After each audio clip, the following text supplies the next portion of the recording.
तो चलो अब पढ़ते हैं हम लॉज ऑफ रिफ्रैक्शन। क्या पढ़ेंगे? Laws of refraction.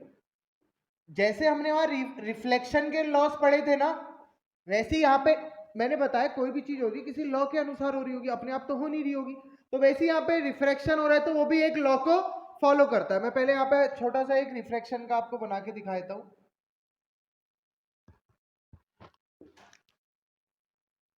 ये लाइट आई, इसने एक्चुअली जाना ऐसे था, लेकिन ये यहाँ पे नॉर्मल डाली है जो टूवर्ड्स द नॉर्मल क्या हो जाएगी?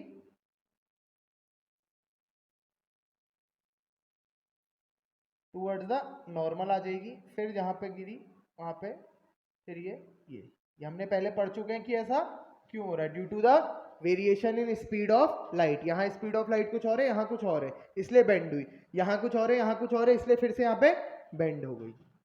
तो इस रे को क्या कहते हैं हम? Incident ray. इस रे को क्या कहते हैं? रिफ्रैक्टेड रे। इस रे को क्या कहते हैं? इमर्जेंट रे। इस एंगल को क्या कहते हैं? Angle of incidence. इस एंगल को क्या कहते हैं? Angle of refraction. इस एंगल को क्या कहते हैं? Angle of emergent. और हमेशा जो ये वाली जो ओरिजिनल पाथ होगा लाइट का और जो आ रहा होगा वो हमेशा कैसे होंगे? पैरेलल। और उनके बीच का जो जगह इतना गैप आ रहा है उसको हम क्या कहते थे? Lateral displacement. तो अब सीखो, जैसा वहां पहला लॉ था वैसे ही यहाँ पे भी पहला लॉ है। पहला लॉ वहां कैसा था? क्या था? ये था ना,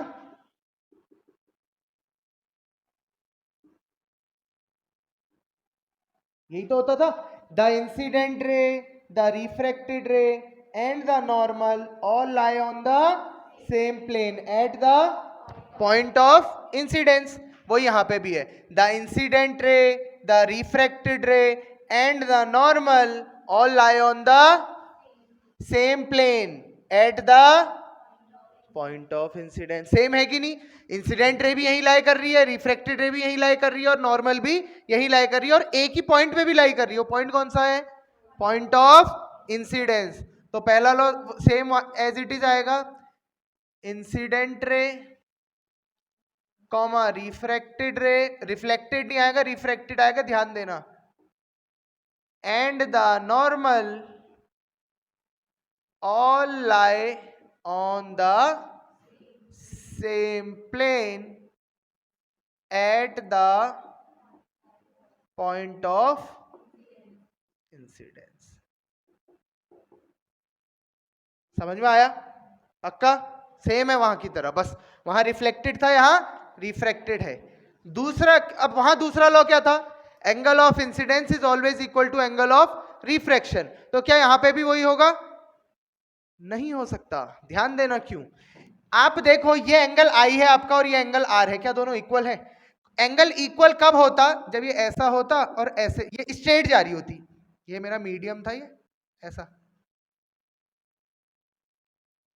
ये था। जब ये स्ट्रेट जा रही होती तो तब मैं कहता वर्टिकली ऑपोजिट एंगल एक्स बन रहा है, पढ़ा है हमने मैथ्स में। ये जितना है उतना ही ये होगा। लेकिन क्या यहाँ पे एक्स बन रहा है? ये ऐसे गई, फिर यहां से ऐसी हो गई। ये कैसा एक्स है बेटा? आपको खुद दिख रहा है, ये वाला बड़ा है, ये वाला छोटा है। और इस केस में ये वाला छोटा और ये वाला बड़ा है। तो क्या कभी एंगल ऑफ इंसिडेंस और एंगल ऑफ रिफ्रैक्शन इक्वल हो सकते हैं? कभी नहीं हो सकते। नहीं हो सकते ना। तो क्या होगा? यहां पे दूसरा लॉ चेंज हो जाता है। यहां पे क्या होता है? According to second law of refraction, the sine of angle of incidence, the ratio of sine of angle of incidence to the sine of angle of refraction is always constant। बस ये याद करो तो लॉ अपने आप बन जाएगा। sin i upon sine R equals to constant. sin i upon sine R equals to constant. और इसको कभी भी पेपर में देगा ना तो सेकंड लॉ ऑफ रिफ्रैक्शन नहीं कहेगा, कहेगा state Snell's law of refraction. Snell's law जिन्होंने दिया था उन साइंटिस्ट का नाम है स्नेल्स। तो स्नेल्स लॉ क्या कहता है? ये याद होगा तो आराम से बोल लोगे, the ratio of sine of angle of incidence. अभी साइन हम ट्रिग्नोमेट्री में पढ़ेंगे, अभी हमने मैथ्स में ट्रिग्नोमेट्री पहुंचे नहीं है तो ट्रिग्नोमेट्री में पढ़ेंगे। The sine of angle of incidence, the ratio of sine of angle of incidence to the sine of angle of refraction is always constant, is always constant. समझ में आया? पक्का? कोई डाउट? तो आपने जैसे वहां एंगल शॉर्ट में यहां पे क्या याद किया था हमने, वो इस वाले में angle I equal to angle R, इसमें शॉर्ट में क्या याद करोगे, sine I upon sine R equals to constant. बस समझ में आया? इजी सा है. और जैसे यहाँ पे तो बहुत सारे न्यूमेरिकल बनते हुए देखे थे हमने कि आपको एंगल आई दिया होगा तो एंगल आर निकालो, या एंगल आई से दूसरा वाला एंगल दिया होगा, पहले उसकी हेल्प से एंगल आई निकालो 90 से माइनस करके, फिर एंगल आर. बहुत सारे क्वेश्चन करे ना इसके हमने, लेकिन यहाँ पे सच कोई क्वेश्चन बनता नहीं है. अब जो इसके बाद में टॉपिक कराने वाला हूं, रिफ्रैक्टिव इंडेक्स, थोड़ी देर बाद उस कांस्टेंट को हम रिफ्रैक्टिव इंडेक्स ही नाम देते हैं. क्या नाम देते हैं? Refractive index. वो आगे पढ़ेंगे रिफ्रैक्टिव इंडेक्स जब पढ़ेंगे. फिलहाल ये समझो लॉज ऑफ रिफ्रैक्शन क्या होता है. ये समझ में आया? लॉज ऑफ रिफ्रैक्शन क्या है?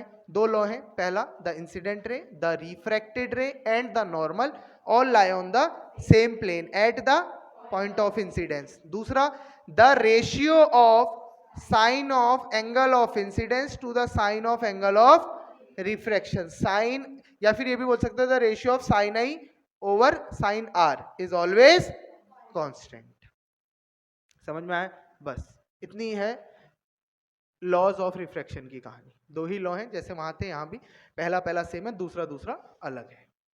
वहां का भी दूसरा इंपॉर्टेंट है, बताया था angle I equal to angle R वाला. यहां का भी दूसरा इंपॉर्टेंट है. समझ में आया? कोई डाउट? पक्का?